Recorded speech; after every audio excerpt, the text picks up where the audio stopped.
So this path comes right after you finish the not very pleasant set of steps that are there. If you're as lucky as we were, you will be accompanied by this dog wagging his tail along the way. You will notice a lot of the remains of the ruins of the Rayakottai fort along the way with some inscriptions and everything, most of which we couldn't understand. So the terrain is a mixture of some small boulders, mud path like this, but throughout the way it is filled with greenery.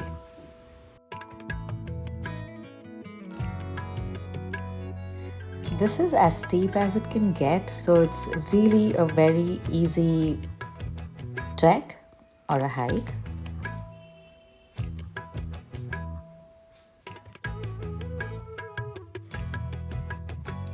So at this junction, you will see a left arrow with some paintings depicting some temple like presence, and then something to the right with some Tamil words.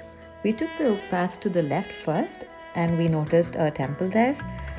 Not necessarily a fully built temple, but then so this is a cave that is formed by big boulders, and there are some Shiva idols and other idols. So you can actually go deeper and explore, but I wasn't very enthusiastic to go do that.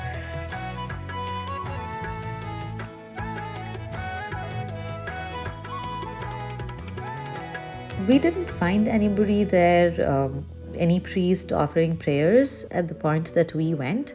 I believe somebody does go visit occasionally and perform the prayers.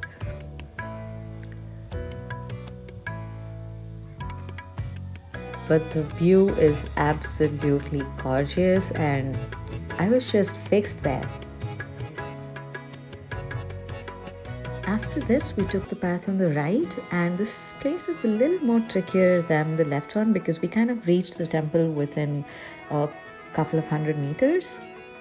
And on this direction, we didn't know what lay ahead and what we were supposed to expect, if we were going to reach the peak, and there were nobody around to give us the directions. And the path is like this where you will be confused whether there is even a path for you to walk on.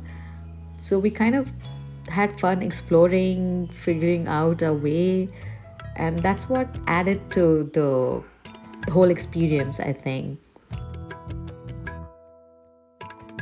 This was one such place where we thought it is probably ending, and also because it looked like we were descending, so we weren't sure that that's where we were supposed to go.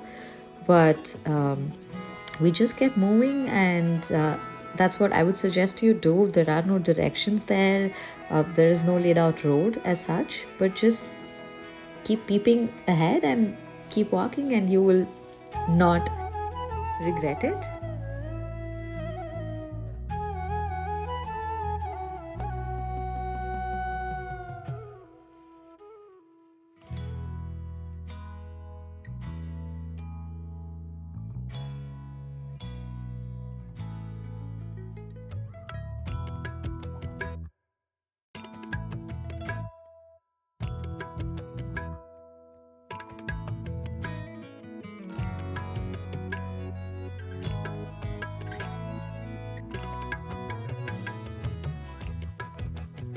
So this looks like probably the beginning of the insides of the fort with a massive wall-like structure. Kind of broken.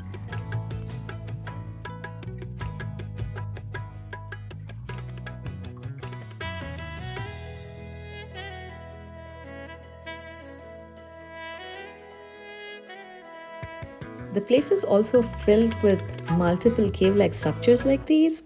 Kind of scary if you think about it. If a bear or something just leaps out of there.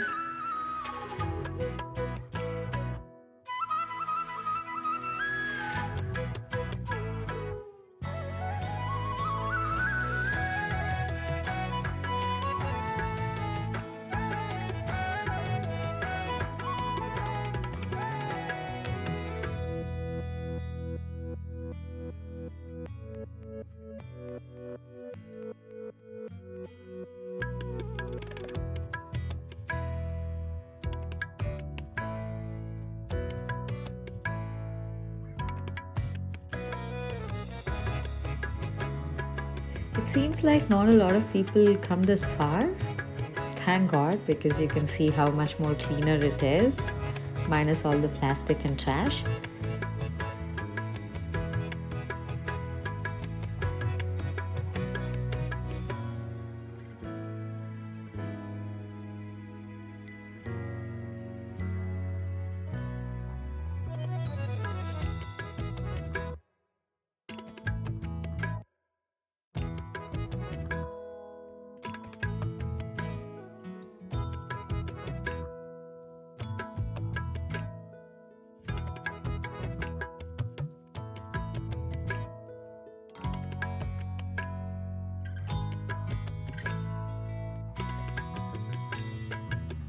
From this point, you can see a lot of the structure of the fort. And touchdown it was. We reached the peak, and there was this giant lamp that was placed here, which is lit during some festivals. It had some inscriptions in Tamil around it, which, when I asked a friend of mine, said it says Arut Perum Jyoti. I'm sorry if I didn't pronounce that right. We then moved to the other section of the hill, which had these chambers, and it looked like they probably kept artillery in these chambers. It's difficult to imagine what would have been there. But what we did find in there are some plastic bottles thrown, trash again, and people writing their names inside the walls of this place, expressing their love. Not even sure if they were the same person anymore, but it's just ridiculous how people can trash a beautiful monument or what used to be and not respect it. Please leave your legacy with the good deed that you do and not with the trash that you leave behind.